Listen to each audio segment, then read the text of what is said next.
JTrain podcast. It's JTrain, Jared Freid, coming live from the West Coast of Manhattan. We're here every Monday with your emails, your stories, your questions. I say it every episode. Let me say it again. Thank you. Thank you. Thank you for being a listener. Thank you for tuning into this show that we put together every week. And I want to thank you for telling a friend. It's the season of giving. Give the gift of Papa JT to a friend, a coworker, a brother, a sister, a mama, a papa. We'll take them all. JTrain podcast at gmail.com. That's where you send your emails, your questions, your stories. We love them all. We have some great questions. Shelby's always going through the questions. He's up at night. He's got that nightcap on with the pom-pom at the end. He's candlelight reading your emails. So keep sending them in. We love specificity.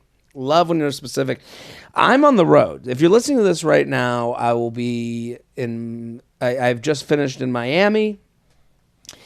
And I am going to be coming... I'm doing shows around New York. So if you keep up with my calendar, I'm doing some workout shows before the special taping around New York. And then I'm going to be in Virginia Beach. San Diego just got added for New Year's Eve weekend. So San Diego, I would love to have you at the shows. And I just did La Jolla, which I know is very close. So I'm going to be coming in with some loose material, as they say. So, but I'm coming. I would love to have you in the group chat. Houston, Texas added, Dallas, Toronto, Vegas, Perrysburg, Ohio, Irvine, California, Oklahoma City. So we got shows, jaredfreid.com, jaredfreid.com. You okay, Shelby?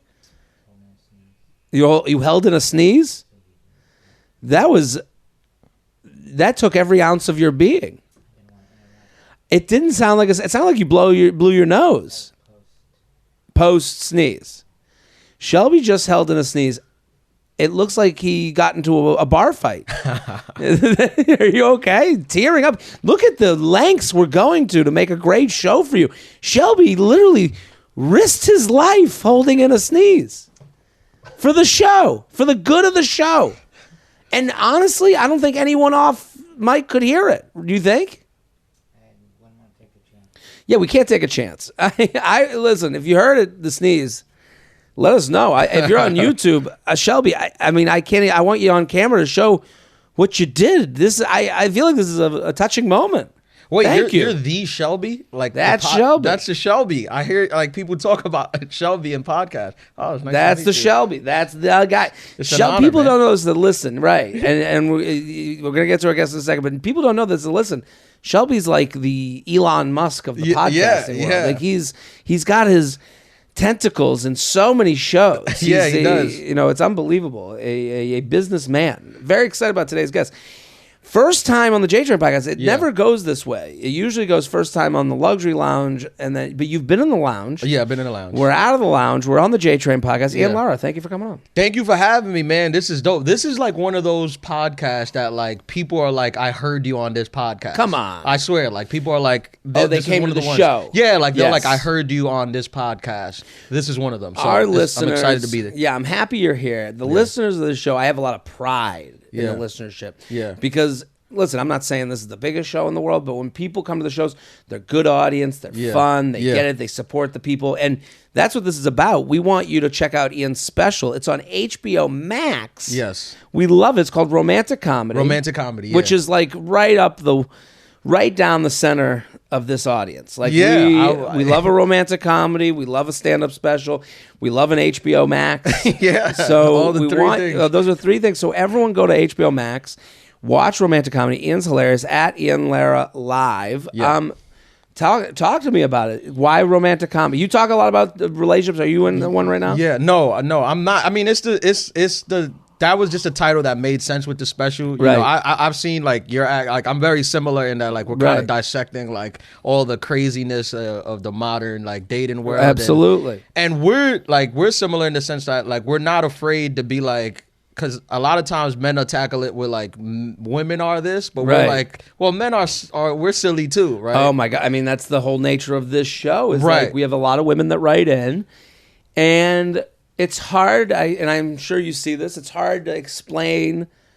You said men are silly. Yeah, like, it's you funny make because, it cute. Yeah. Right? Because you go, and I say this before when we give advice on this show. It's like, this is gonna be a little icky. Yeah, and it's hard to admit these things. There's a reason a lot of men don't talk about dating stuff, especially straight men, because they're like, I'm gonna sound kind of bad here. Yeah. Now, do you find this? Because I found this after the special. Of course, like 95% men who are actively dating and meeting women, they understand. Like generally, they understand. But there's like a small percentage of men that was like, "Why are you giving away the secrets? Why are you trading in the gender?" Do you get that at all? I sometimes I'll have this. I'll never forget this.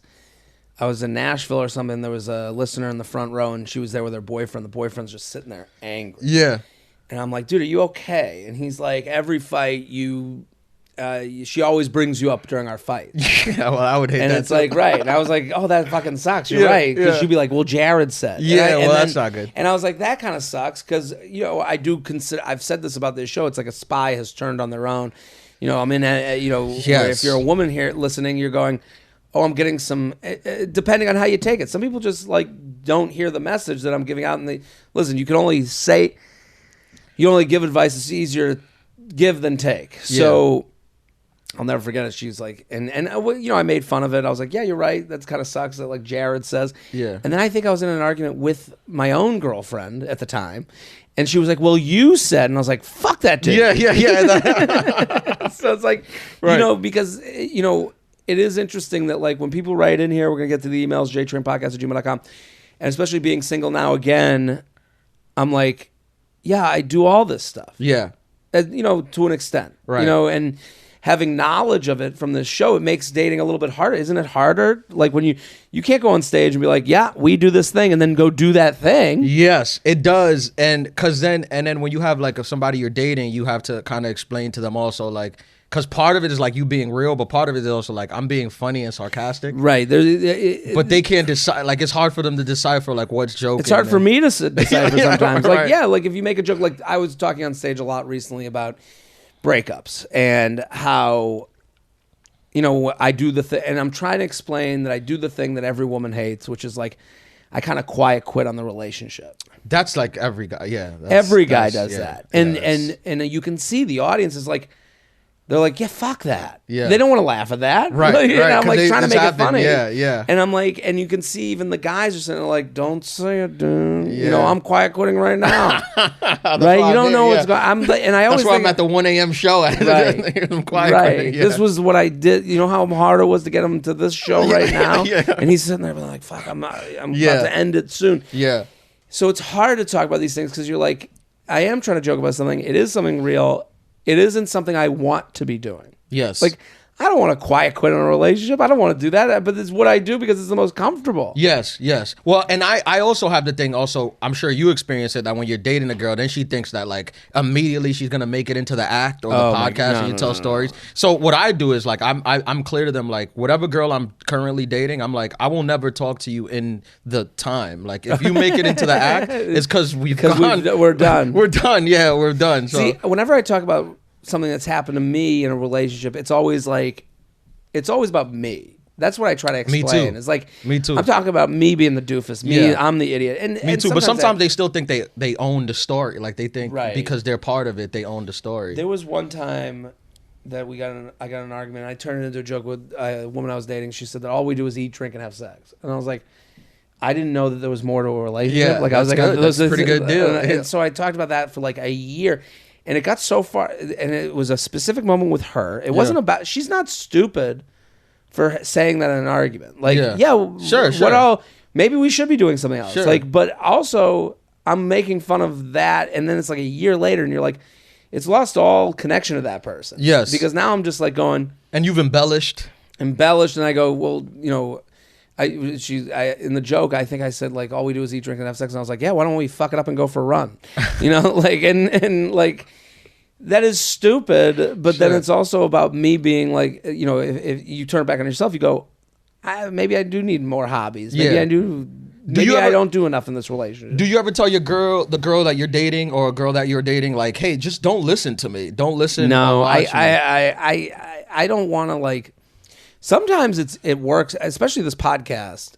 I'm more honest here than I can be anywhere else in my life. I know, but you sending messages through? No, I'm not. That's the thing. That's the one thing I would always. What you're saying is correct. Like I'm not. That'd be so fucked up if I'm like sending messages through this podcast. So like, you know, if someone listened to it that way, I'd be like, oh fuck, like Yeah. we are so far beyond Yes. fucked in this relationship. What, Yes. Are you on dating apps? No. Why not? I'm all, I mean, I did it for a while, but I'm off of it. I'm just like kind of focused on like, and you know, like my like the career and developing. Right. And there's like a girl that I'm dating that we're trying to like figure it out, but you know. It's someone. Would you, if you met someone in the street, you know, you're at a bar, you meet a girl, you go on a date though? I haven't been on a date in a long time. How long? Like a date like that where like I met a girl, I would say I can't remember. But Why is that? Just all career shit? Just all career stuff, and then I've had girls that I've been dating, so I just kind of go out on dates with them. Gotcha. So you have things in the balls in the air. Yes. Well, no. I'm saying at the time, like I was saying specifically, like go out, like meet a new person. I got you. Like go on a date, like meet a new person, and also like you know, like you get to a point where it's like.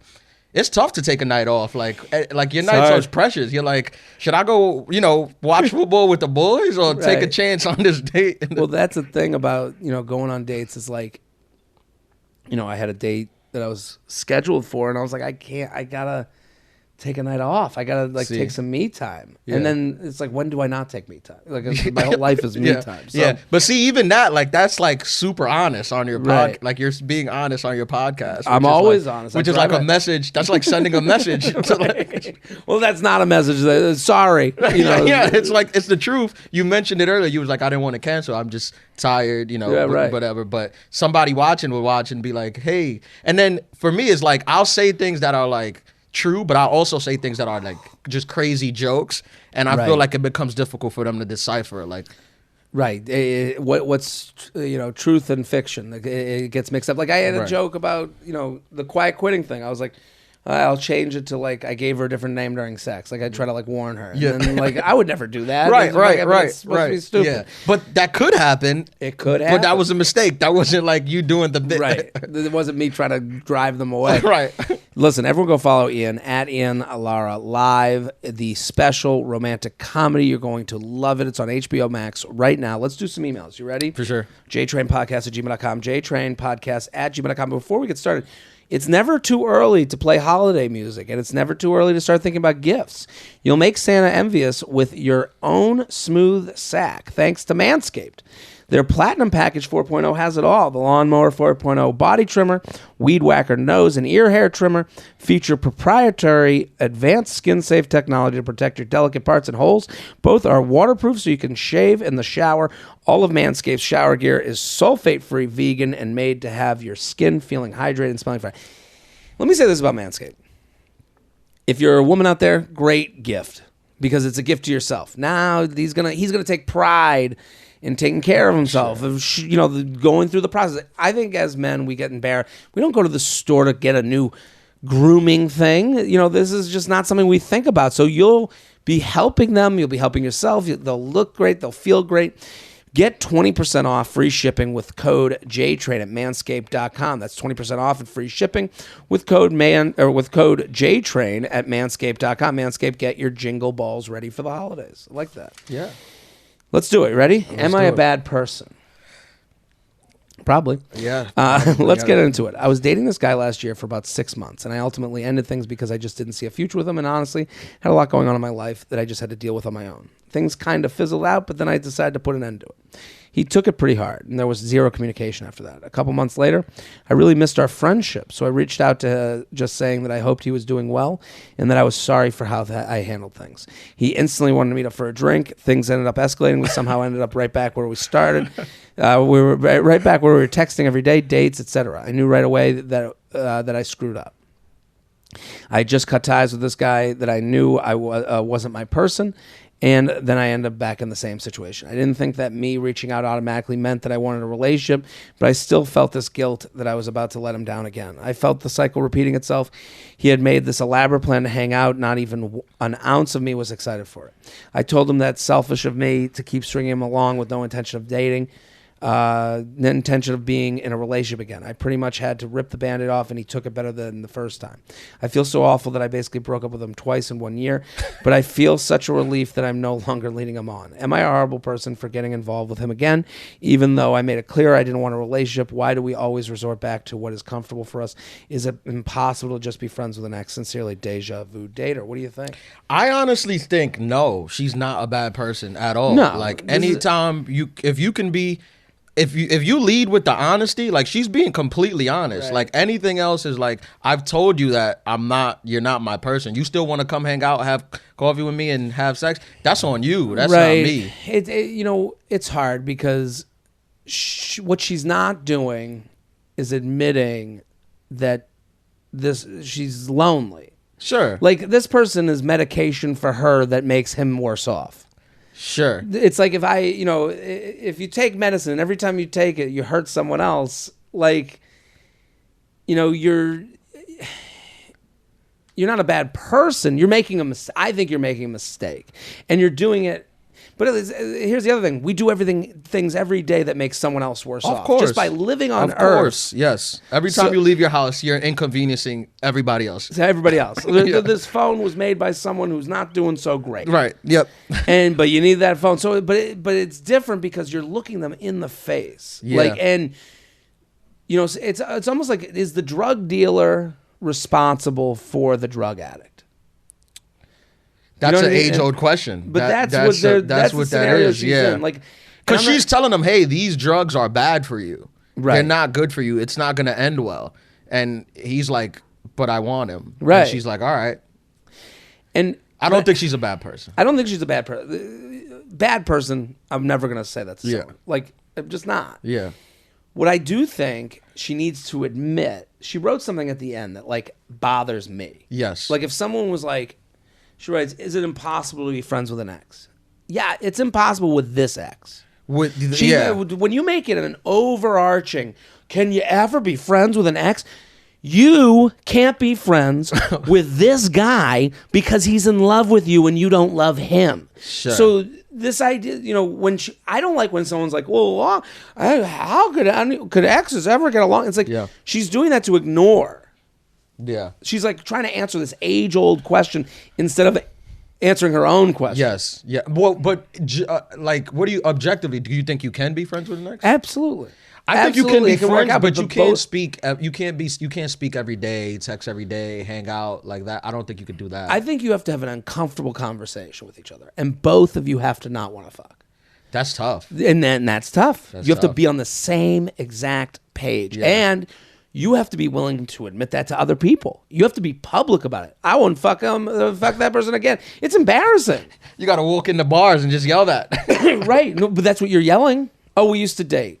Because the conversation of what you guys are, you have to both be able to go without feeling badly. Yeah. This is a hard thing. This is if you're friends with an ex, you both, without feeling badly, say, I don't want to fuck that person. Yes. And out loud. Yes. And nobody believes you. But you both have to feel okay with that. Yeah. And that's the hard part. It's like if she went into a bar with him and another guy came up to him and was like, hey, how do you guys know each other? Well, we used to date, and now I don't want to fuck him anymore. Yeah. But she's not really saying this guy. Because she does want to. Well, she doesn't want to be with him. I don't see a future with this person. I don't see a future with him. Yeah. That's a hard thing to say to someone's face. Yeah. Because we all believe, like, we don't have to say these things out loud. Yes. But when you're in this situation, you do. Have you told somebody that? I guess every breakup is me saying that. That's how you break up? Well, you don't. No, just quit. No, that's the reason for society take its course. No, no. But the reason you break up, I think, is I don't want to be with you for. I don't see. I know, but those words are piercing. A lot of times you disguise it with other stuff. You know? That's what we all do. Yeah, to make things more comfortable. Right. That's what she's kind of doing. She's like, well, why don't we just be friends? It's like, well, no, because that's a one-way relationship. You're getting everything you need. You get this, the that's person true. To hug, the person to text, the person that makes you go, someone out there likes me. Yeah. And they get half of you. Yes. They get to like, the junk food version of you. And you're getting satiated. Yeah. But it's the drug dealer thing, like you said, because she's like this is it. Like you make the choice. You don't want this. You cannot have this. But this is what I'm willing to give. Right. Which is like, there's a thing about being honest, right? Like the honesty is commendable. It is commendable, but I would say to her, to me, these are the same people. I'm being honest. Yeah. And then exes can't be friends. Like you're living in Moral Mountain. Yeah. To not have to live in like the real world. Yeah. The real world is you feel lonely. You go back to him because he makes that feel better. Yeah. And you know you're never gonna be with him, which you know disappoints him every day. Yeah. Yeah. I wonder what's his stance about it, because it'd be funny if he's like on another side of the world, like, I just want to have sex with her. Yeah, like I don't like her either. She hits me up for coffee. We have sex. It's great. Well, also a lot of guys, and this is from the other side. Like when the guy's this person, I get a lot of questions from women being like, "Well, he does everything a boyfriend would do." It's like that's how a lot of guys date. Is like they'll just like when you're hooking up with someone, it's like, of course I'm gonna cuddle. Sure. Like, yeah, that's what's weird, because I guess from a woman's perspective, they just deal with so much ain't shit guys. So like the bare minimum sometimes is like he's doing boyfriend stuff, and it's like, what? I asked you if you wanted breakfast. I just want to get breakfast. Yeah, that's not, I was hungry, you were hungry. That's not boyfriend stuff. JTrain Podcast at gmail.com, JTrain Podcast at gmail.com. Here with Ian Lara at Ian Lara Live. Go follow. So funny. Romantic comedy. It is on HBO Max right now. Good oral care habits can fall by the wayside over the holidays. Quip makes it easy to stay on track with all the healthy mouth essentials you need for the season and beyond. I will say this about Quip. Here's how it functional. They've taken everything you use in the bathroom for your oral care and they've made it functional. The gum comes in a great case. The toothbrush buzzes every 20, 30 seconds so that you get the right amount. Everything is made to make you a better teeth carer. Awarded one of Time's 25 best inventions, their stylish and affordable electric toothbrushes start at just $25, so you won't be paying through the teeth for better oral health. Quip also delivers fresh floss, toothpaste, mouthwash, and gum refills every 3 months from $5 and free shipping. Like the mouthwash comes in a beautiful container. It's not that big bulky thing on the the bathroom next to the sink. Go to getquip.com/JTrain right now. You'll get your first refill free. Plus shop Quip's lowest prices of the year this holiday season. That's GETQUIP.com/JTrain. Quip, the good habits company. One night stand for a virgin. Jared, I'm a 24-year-old female and a virgin by choice. I always wanted, what's the age? 24-year-old female. I always wanted to wait until marriage to have sex. Personally, for me, I just wanted the person I've had sex with to be my husband. However, recently I have changed my mind. Not as a result of peer pressure or anything. I have never been embarrassed to be a virgin, but after much thought, I decided I want to be done with it. What I want now is to lose my V card to a one-night stand. Nothing serious. It's a long story of how I came to this decision.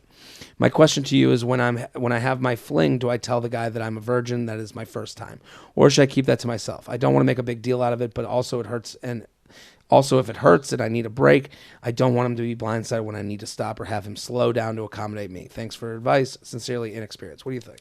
I mean, the 180-degree flip of like, I want to save it for marriage to I want it to be a random guy. That's the biggest flip you can make. Right. And that's the thing that I would caution them against. That's the idea of let's get this over with. I understand that actually. Yes, like, me too. I got this hanging over my head. Like that's how men feel about their virginity. Yes, me too. Yeah, right. For sure. You're like, when can I get rid of this disease that is being a virgin? Like, but I would say to them,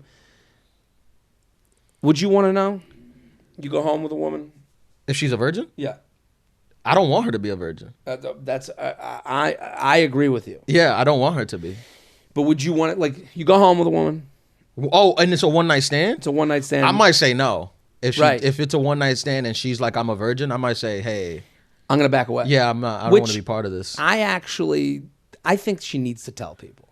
Yeah. Like, I just would want to know. I don't know. I would feel a little deceived, I guess. And like, it's not even. Well, you lied to me. You told me you were a whore. But why would you say no? Because I think we're on the same wavelength. That's like, I don't want to be part of that. Like, this is like, I don't want to be part of this for you. Dude, that is so funny because what I think a lot of what a lot of people think men would think is like, oh no, it's going to be bad. No. That's not what we're thinking. Yeah. We're thinking, I don't want to be that big a part of your life. Yeah. I don't want to be that person for you, especially if it's been important until now. I don't know what made them do this 180, but it is important, whether they want to admit it or not. Yeah. She says it's a long story. Fine.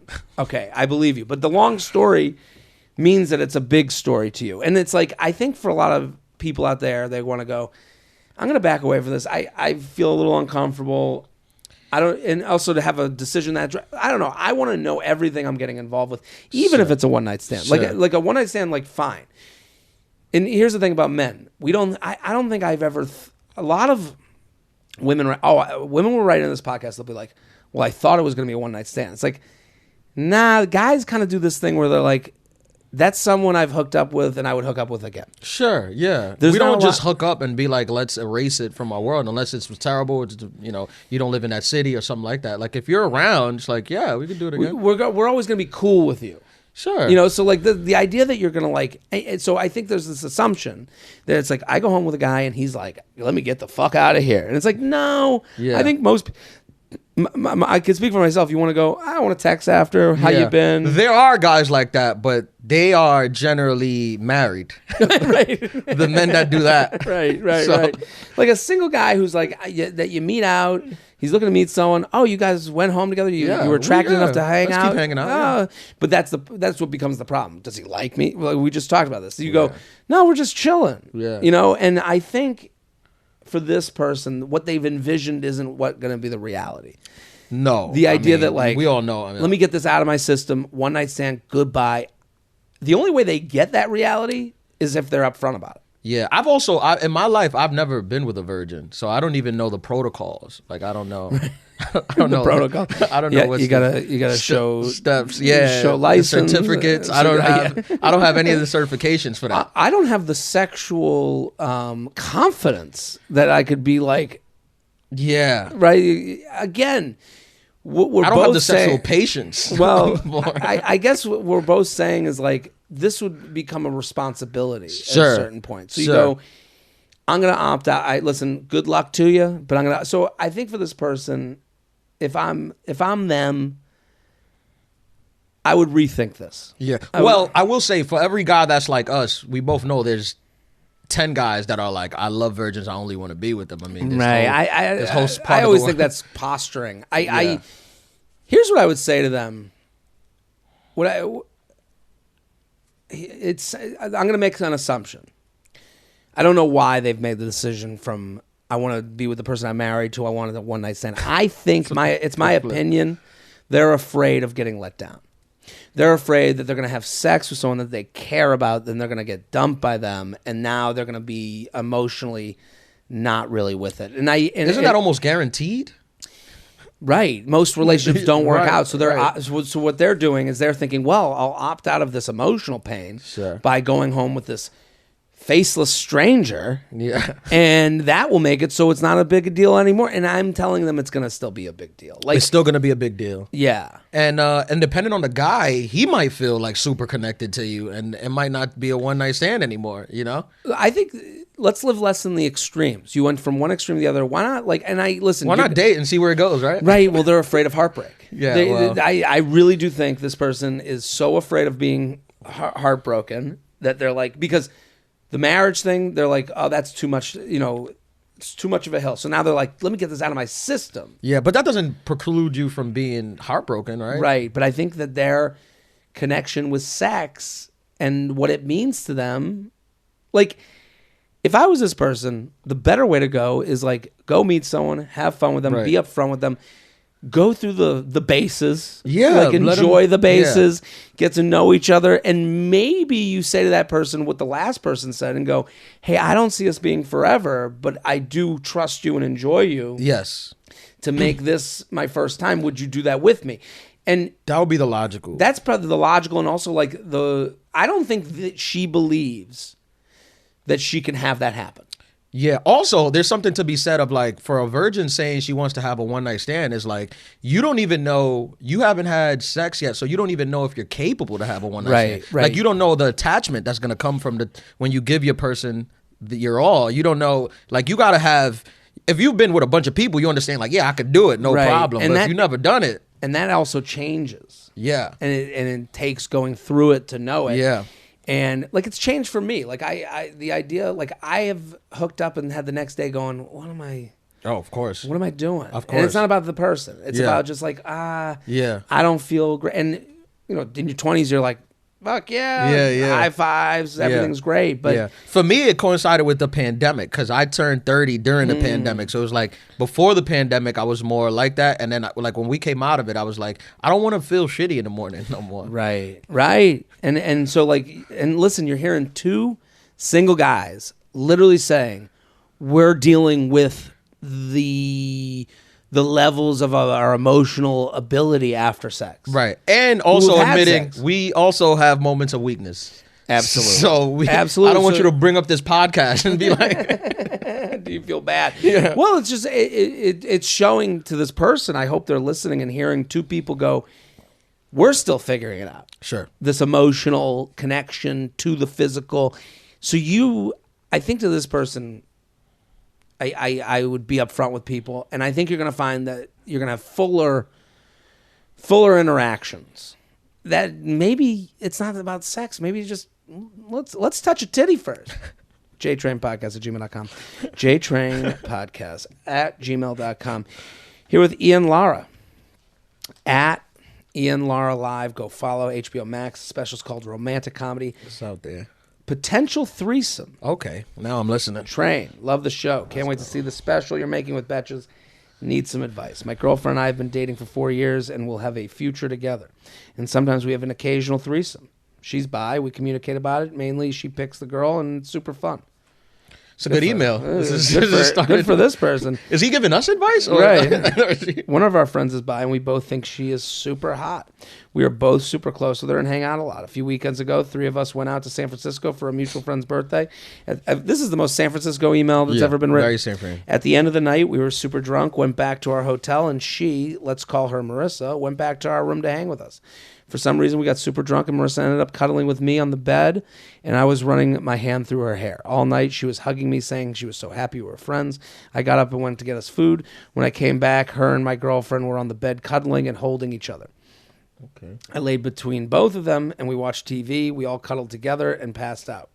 When we woke up, she went back to her room. We got our flight and went home. Everything was normal, like nothing happened. My girlfriend and I have talked about it, and she thinks a threesome with Marissa would be fun, but my girlfriend is a bit nervous about our friendship. But she is open to it. Marissa has said to me before that she would have a threesome but would be picky about the people. My question for you and your esteemed guest, do you think there's a chance here for a threesome? If so, how should my girlfriend and I approach Marissa about this? It sounds like it's pretty much a done deal. Pretty much, yeah. It's pretty much they have a contract, a nonverbal contract that a threesome is going to happen, right? Right. Here's the one thing they wrote, and this is the problem, and this is like the one reason not to do a threesome. Yeah. Is my girlfriend and I have talked about it, and she thinks a threesome with Marissa would be fun, but my girlfriend is a bit nervous about our friendship. Yeah. I don't know. That to me is one of those things that you go, I need more from my girlfriend to know. Yes. Like, because is she nervous about your friendship because she's like, you two could be in a relationship? Or is she nervous about the friendship because she doesn't want the friendship to get ruined, right? Because isn't to me the perfect threesome is one person that, I mean, in the scenario that they brought up where your girlfriend picks the girl, so she's okay with it because you're doing it with another woman. Yeah. And she picks the girl, and it's there's less emotion with like and then this scenario is like there's a friendship here. There is the thought, and I don't blame her for this, of going, well, maybe they get along so well. Maybe they realize the sexual energy between them so good and the friendship is so good that they should be together. For me, I'm not a huge threesome guy. Like, I am not as well. We have like so many similarities in it. I'm not a huge threesome guy. I know I have friends who swear by it. But swear by it. Yeah, like that's they're like they need it. Like that's second base. Second base. Right. I can't believe. Me too. I have the same thing. Like I can't believe that. When I hear about this, I go, good for you, man. I can't believe this is your reality. Right. Same with me. And look, sure, I have some nights where I'm a sexual superstar, where I'm like, right. I feel like I can take on the world. But, King of the cock. Right. But there's other nights where I'm like, she shouldn't even be here, really. No, you know? no. You're Prince Penis. Right, it's bad. Right. Yeah. Sorry. I can only apologize so much. This is just... Right. This is just the honest. This is just the honest truth. So the fact of like bring more girls into it, and then a lot of my friends, I've asked them like the threesome people, I'm like, but are you like really good at sex? And they're like, no, like not really. Like they just kind of just don't care. Shelby just shook his head. I've heard people be like, girls be like, yeah, we let the guy act like he's Yeah, the guys just. like we're doing. Yeah, I guess my perfect threesome scenario would be like me in the corner, hanging out, cheering everyone on. And they're just like having the best time of their lives, and then I come in as the closer. Yes. Like when there's 15 seconds to go, contact me in. Tag me in. I'll get you to the finish line. Well, I'll get me to the finish line. But I think with the friend thing, I think it matters, and this is going to sound superficial, but it matters. How hot is this girl, right? Because they said she's attractive. Is she a 10? Because if she's a 10, everything's erased. You got to do it. Forget about everything. Who cares? You got to go for it. We'll figure out that bridge when we get there. I think this is the one that he should stay away from. But not if she. What if she's an 11? It's the friendship thing. I would will sacrifice a friendship for an 11. You would? Yeah. What about your relationship? Because I think the friendship is... Fuck the friendship. I'm talking about him and his girlfriend. Yeah. What? Well, the girl, she's down. She just needs reassurance. Like, the girlfriend's down. But here's the problem. Does he want more threesomes? Yeah. This could ruin threesomes forever. Because she's only if he falls in love with the girl. Well, that's what I'm saying. Well, no, what I'm saying, let's say, or it creates a fight between them because I just don't like, it hasn't even happened yet. They were cuddling. I wouldn't want to hear from my girlfriend, I don't... an ounce of doubt that this person was the right party. Yeah. To be honest, like again, I'm not from this world. I'll feel weird just cuddling with some girl next to my girlfriend. Like that's awkward for me. Like Right. They explained it like it was Tuesday dinner. Right. They were like a cuddled one, the other one, then I went to the bathroom, I got in the middle. I would have went to the bathroom and went home. I would have been like, I don't know what to do with this. If I'm this person, I need to just unpack what they're worried about the friendship. If you're worried about my friendship with this woman ending, I'm cool with that for an 11. Yeah. Right. If you're worried about me and this girl being such close friends that you'll feel left out, there's the road that I don't want to go down. Yeah. I mean, friendship-wise, it just seems wild. Like, I don't know, maybe it's insecure, but for me, it's like, it'd be weird to be at a party with, like, my girlfriend and then another friend, and it's like, yeah, my girls went down on her. That's like... That's like I'd feel the same way if she cheated with a guy. Like I kind of have the same. Right. How do we? That's the thing. This threesome thing. Both of us not being experts on any of this. Completely clueless. But my biggest concern. How does it go on afterwards? Yeah. Are you going to be okay seeing each other? And that's why their scenario in the beginning. Yeah. She picks the girl, meet at a bar, come back with us. That person kind of goes out of your life. Yes. This person stays in your life. But they don't live in the same city. Could you be at the next party? Yeah. That they end up at? If it's a once in a year party, you could do it, right? I mean, they live in different cities, right? Different cities. Yeah, that helps. JTrainPodcast@gmail.com. JTrainPodcast@gmail.com. Here with Ian Lara. Go follow Ian. So funny. At Ian Lara Live. The special's called Romantic Comedy. It's on HBO Max. Go follow. Go get involved. This one's called Dating Goals on Hinge Profile. Okay. All the feathers. I'm a relatively new listener and have no idea what that means. Well, it means that you're feathering my nuts. When you tell a friend or a coworker, it's like a little feather on my balls just tickling me. It feels so good. Sure. Okay. I'm coming to your show in Boston in November. Well, thank you. It's already happened. I appreciate it. I had a great time. My two-part question relates to the dating goals on Hinge. I'm a 25-year-old female looking for a relationship, but I'm scared to put that on my profile because I'm afraid it might scare away a lot of guys from the start and prevent them from even matching. Is this wise, or do you think I should include that I'm looking for a long-term relationship on my profile? Also, I've noticed that most guys either don't have their dating goals listed or they say they're looking for long-term, open to short. Yeah, all of us are. Ian said it in the beginning of the show. If I met someone, I'd be involved. Yeah. If I met someone great, I would be with them. Yeah. But I'm here to hang along the way. Yeah. And I think that's every guy's, because we are not in touch with any sort of clock. And the clock gets shrouded in this like, you sound old when you talk about it's like almost like it's passe to say, be like, oh, ticking clock. We have to admit to societal things, structures that are in place. Yeah. Listen, you might be out there, you go, I have no clock, I don't give a fuck when I get married or good for you. Yeah. I'm saying no man is told that they're old when they're young. Yeah. A lot of women are told they're old at very young ages. Yeah. I know girls like 23 and then they're like, I'm the grandma. Yeah. Yeah. And they say it to each other. They say it to themselves. We have the bliss of ignorance. Yes. So I'm saying we're lucky for that. I'm not saying, I'm not trying to encourage that. When a woman turns 25, she's 82. She talks like it. And you're like, talk like it, I mean, in college, I remember when we became seniors, all those senior women would be like, we're the old ladies at this party. It's like, you're 22. Yeah. Like, what are you talking about? Yeah. So, and I hear that and I would always be like, it sounds like you got an issue. Yeah. So it's society, right? It's a societal thing, but it's more to the point of that's why guys are writing open to short, open to long.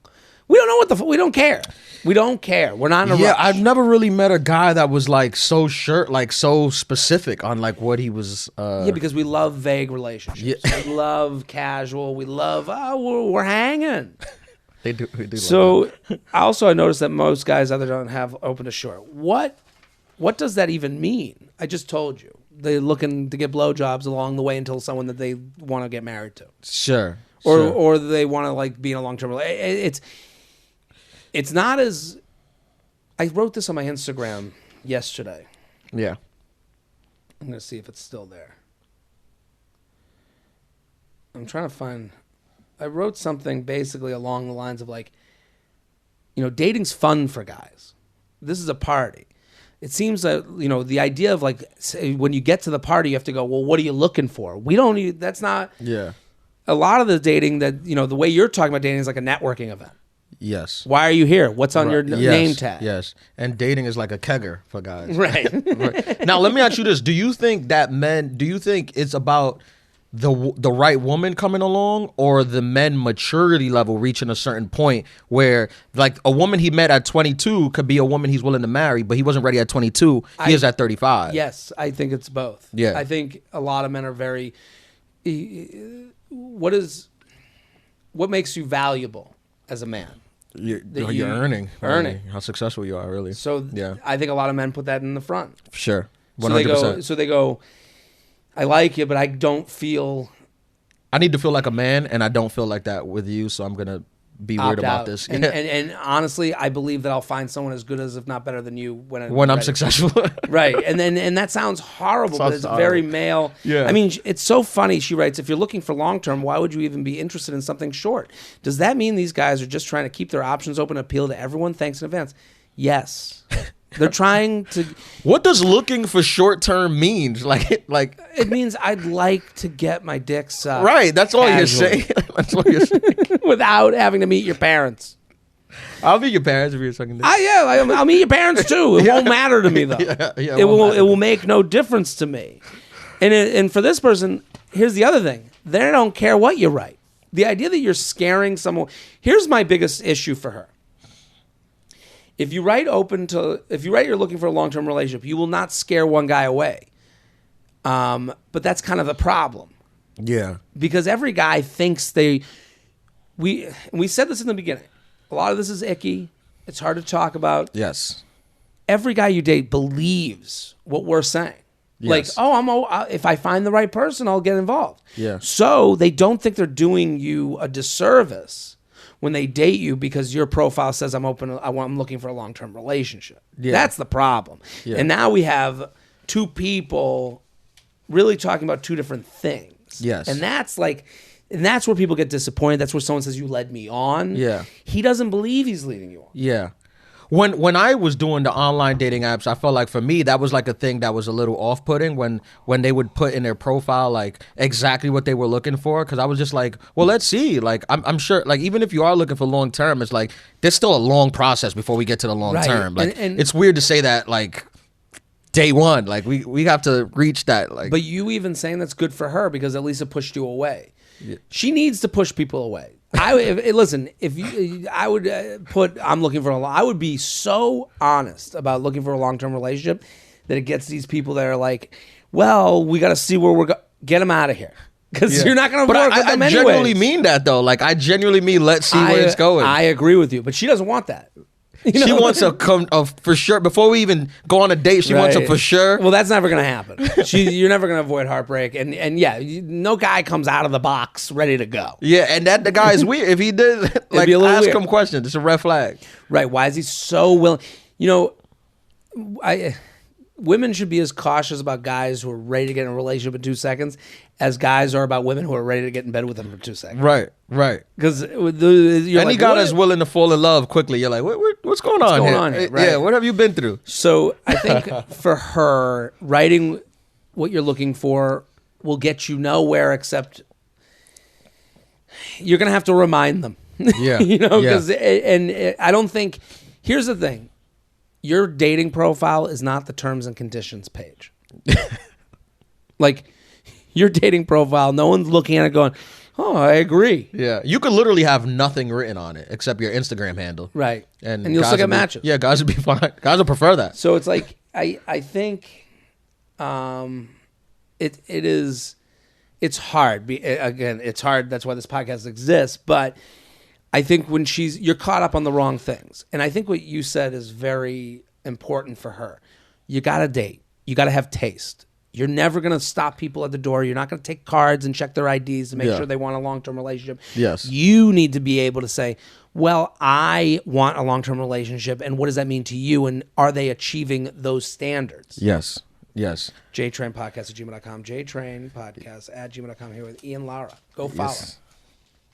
At Ian Lara Live. I think that clock thing you said is important because it makes you feel shitty as a guy because you're just like, right. I don't have the clock thing, but women do, so you feel like I'm not wasting your time. I'm not moving on the same time as you. We're moving on different clocks. Yeah. And then you date for like 3 months and women be like, you wasted my time. I'm like, it was 3 months. Like, we went on a couple dates. Like, what? 3 months. We were seeing if this works. Right. We went out. It was fun. Like, how is it a waste of time? Here's the male clock. Tick. That's 10 years. Tick. Yeah. Joy Mode sexual performance booster is like pre-workout, but for sex. Joy Mode makes natural and science-backed sexual wellness products for men. Oh, this is good for the threesome guy. Put simply, Joy Mode? Yeah, I gotta write this down. Put simply, the sexual performance booster enhances sex drive and blood flow, resulting in better performance. ED prescriptions can come with all sorts of side effects, and over-the-counter gas station pills are sketchy. That's why Joy Mode was created. They knew they could do better than everything else in the market. It's easy to use. 45 minutes to 4 hours prior to sexual activity. Tear open the packet, mix with 6 to 8 ounces of water, just like your favorite electrolyte packet. You'll notice better blood flow, better erection quality and firmness, and increased sexual energy and drive. Boom, that's it. I love this. Want to spice things up? And I spice things up in the bedroom. Just the act of doing this with your partner makes everyone ready to go. I think it's a nice thing. It's exciting. It is. Want to spice things up in the bedroom and boost your sexual performance and do it naturally without nasty prescription drugs? Joy Mode has a special offer for my listeners. Go to usejoymode.com/JTrain or enter JTrain at checkout for 20% off your first order. That's usejoymode.com/JTrain for 20% off your first order. Thanks, Joy Mode. Advice: moving out after a breakup. Ooh. Okay. It's a big one. Big fan of the pod. Been a listener for a few years now. Going through a breakup of a 2-year relationship. I, 25-year-old female, moving out of the apartment I shared with him, 27 male, a boyfriend for 1 year, back into my parents. I couldn't afford the apartment on my own, and I am in my last year of medical school, and he is successful in his corporate career. I was confident this relationship was on the train headed to marriage, and I loved our relationship dearly, but recently he shared he didn't see us having a successful marriage for the long haul. That's exactly what we said. Yeah. That's the only reason it ends. Yeah. Any advice to cope with moving out and starting over as a 25-year-old woman? See, like, oh my God! Right, the age thing. Oh my God! This is a young girl. You have your whole life ahead of you. Right. I find myself being sad and missing our place and our life together there. I'm sorry. I live in the South, so all my immediate circle of friends are married and some have kids. I feel, quote unquote, behind. See, this is exactly what we're talking about. With not even having started my career yet, but residency will begin in July. I want to have a loving marriage and a family one day, but I feel lost on ever wanting to try again and fear of failing again. Thanks for any advice, quarter life crisis gal. What do you think? This is a doctor she's going to be? She's going to be a doctor. A doctor? She's Listen, in med school. this is like exactly what we've been talking about. Like this girl is literally has her whole life ahead of her. She's going to be a successful doctor. She's going to meet another successful professional, and they're going to be married, and they're both going to have Range Rovers and a nice mansion, and the kids are going to go to private school. Like, there's absolutely no reason for her to worry about anything. She is, consider yourself lucky. Exactly. Right? Like, because the alternative is you're in a house with someone that you don't love. Yeah. So those are the two options. Yeah. Range Rover with the person you're supposed to be with, or Range Rover with someone that's just okay. Right. She's fine. It's kind of unfortunate that she even has to that she feels this way, because we're telling her that her feelings are like not valid, but we're looking from the outside. Our perspective is different. We can see the full picture. And here's what she's doing. She's like drenching herself in sadness. She's like, I'm moving home with my parents. Like, she is telling this story so well that she's definitely told it before, and she's had and all her friends are no, it's gonna be okay. She is making this story where I could tell her story even better. I got my last year of med school. Yeah. I'm single. Yep. I'm amongst a ton of successful people who are going to be doctors. I'm moving home. I'm saving money. All of my friends are miserable. They're married with kids in their 20s. It's a nightmare. Right. Look, there's so many ways to tell this story that's so positive. Here's what I would also say to her. I understand. There's one thing I think that she is. I think she was upset that, we fear what we don't know. Of course. She knew her life. Of course. She knew the guy. She knew the neighborhood. She knew the apartment. She knew that she could go to that last year of med school, get out, go into residency. She knew where she could apply to. She knew. There's a comfort in that. There was a comfort in knowing she had the cubby. Yep. She had and she knew where she was going to put all the clothes of her future. Of course. Probably looking at houses. Looking at houses, and she's on Zillow. What neighborhood? Yeah, right. Yeah. Now she's going, everything. I don't know. How am I even going to meet a guy? Yeah. You're going to med school. You're going to be around young professionals, people that are in your world. And she says the friends thing, fuck your friends. It's okay. You lose them anyway. Right. You're going to go and make a whole new group, and residency is going to give you this whole new world of people. The beauty of what you're doing is that you're not 9 to 5 living in the suburbs. Yes. I just talked to a friend of mine, recently divorced, living in the suburbs, got kids. And I said to him, I go, it must be hard to date. And he's like, yeah, because I got to come into the city. It's got to be a big night. Sure. In the suburbs, there's one bar. And so Dave and Buster's, and that's it. They close at 11. Right. And so she has to also be thankful she is in a vibrant world full of variables. Yes. I mean, listen, it's sometimes in life things happen where you have to, the only thing you can hold on is things will get better just because they just have to. That's where she is. Things will get better just because they have to. I guess my point was more that you are amongst other, your everyday life is amongst other people that are prime for the picking. Yeah. That are ready to date and ready to be. It's not like you're you're in I say this about comedy. We are out every night. Every night. We are social every night. So the idea that I need a dating app, I was like, I don't want a dating app because I'm out every night. Yeah. And then you get bored, you download the dating app. Of course. But whatever. Yeah, but pandemic. Right. Yeah. But we are lucky to be in social situations. You are in social situations because you're not in a home, 9 to 5. You're in this other world of night shifts and Right, but that's what I mean. You have to, because we're telling her, but she doesn't see the guy. Right. You have to kind of just be it's going to get better. I'm going to meet the guy just because that's how life works. JTrain Podcast at gmail.com here with Ian, Lara. Yes. You got time for one more? You got time for one more, Ian? You good? Yeah. All right, cool. Everyone go follow Ian at Ian Lara Live. Hilarious, the special, romantic comedy. This is right in our wheelhouse, people. Yeah. Dating while married. What? That's the title of it? Yeah, I'm a new listener. All After right. following your live streams of The Bachelor on IG, I'm not 100% sure what feather means. But it's about tickling your genitals or something. I must say it does sound nice. A couple years ago, I got married to a friend for ... legal reasons. At this time, we don't live together, only talk business, and never were romantic or intimate. Don't have a traditional relationship at all, but his family still helps support me financially for helping them out. That's very nice. It's truly great. Okay, That's very we'll nice. take you at your word. Yeah. You're in a certain situation that you're in a situation. Sure. However, I'm 30 and I'm dating and I'm struggling with when to communicate this on dates.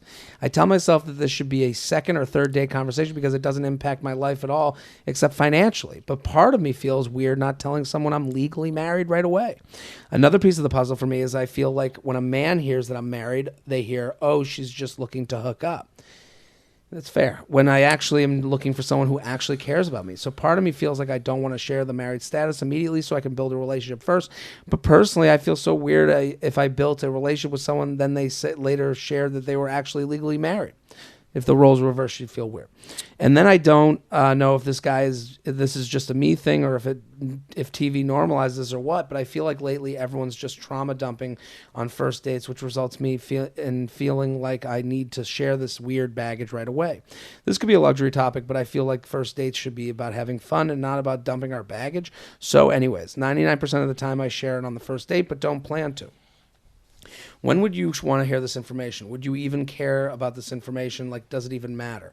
Would it be hurtful to hear after going on a couple dates? Would love to hear your perspective. I guess I don't have the last page. So what do you think? Well, this actually happened to me. I've Really? Yeah, I've been on a date with a girl who was married for legal reasons or whatever. What were the legal reasons? Well, you need a green card. Right. Yeah, you need to get you do a favor for them to get their papers. Right. That's generally it. But like, sounds like she's helping this guy. Yeah, she's helping this guy. Same with the girl was helping out the guy. And the guy, paid the fee that it costs. But here in New York, that's why I'm interested in what city she's in, because in New York it's very common. A lot of immigrants here. Okay. So it's in big cities where a lot of immigrants, it's very common. People come over, they want to get their citizenship, they get married. But I would say a first date. I mean, this is not a third date stuff. It's weird when it carries on. Like, get that out the way. Like, this is that. It's not.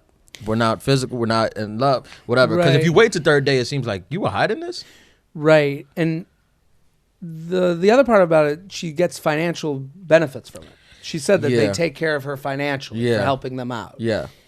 That would be something I would want to know about. A little more, yeah. Because now this is kind of your job. Yeah. Well, normally I would, because I know a little bit more, I would ask her, did he not pay a fee straight up, and are they paying you the fee, what it calls slowly? Interesting. Is that what it is? Mm-hmm. Or have they just agreed to take care of you for life? Because if that's the case, I'm in. Right. I'd like to be part of this. Yeah. I'd like to be part of this. I do think she's going to run into, I think bringing it up right away and bringing up the structure of it helps, because then it's not I'm cheating on my husband. Yes. Because that gets rid of the guys that think now you're out here to hook up. Because I think if they understand this is a lifestyle. Yeah. This isn't you doing something. You're not out of the house sneaking around. No. And I think if you say I'm married, okay, that changes the whole dynamic of this date. I think you got to throw legally in that thing. You can't just drop married. You have to make this so business. Yeah, you got to pull out paperwork. Right. And because I do understand what she's saying about like the guys, this is casual now. Yeah. I found someone that's just looking to hook up. Yeah. You have to make this so business that it's actually your job. Yeah. So if you explain it as your job, so what do you do for a living? Well, married, I actually have the weirdest job. Right. Yeah, I'm legally married to someone who takes care of me financially, and we worked out this structure. It's like, where'd you find that? Craigslist, it was a big thing. I want to apply. Yeah. I just think she's got to make this mathematical. She does. If you make it emotional, you're going to get a guy that's going to come in with emotion, and his emotion is going to be casual sex. Casual sex. Yeah. But I also would want to know right away. Of course, you can't. That's like the biggest thing. That's right. Like, it's one thing to trauma dump, but to be married, you got to let them know that. And I get what she's saying. Right now, everyone's like, Yeah, be vulnerable. I do it. Yeah, you do it on dates. Yeah. You're just like, hey, let me give you the whole thing. Well, I'm just honest. Like I don't. Right. I'm not like I try not to like hold back stuff. So I just do kind of yeah, you know. Yeah, I'd rather get into it. Yeah, let's get into it. And also, Right. you drinking, it feels nice. You feel closer to the person. I would also, as a person dating, I would also like have to figure out like what's your end game with this, because if I'm out here like on dates, like looking to meet someone, like, and there's no possible ending for us, Yeah. I am going to be casual. Yeah. If it goes that way. So I think she has to admit to, like, if this is the rest of your life, Yeah.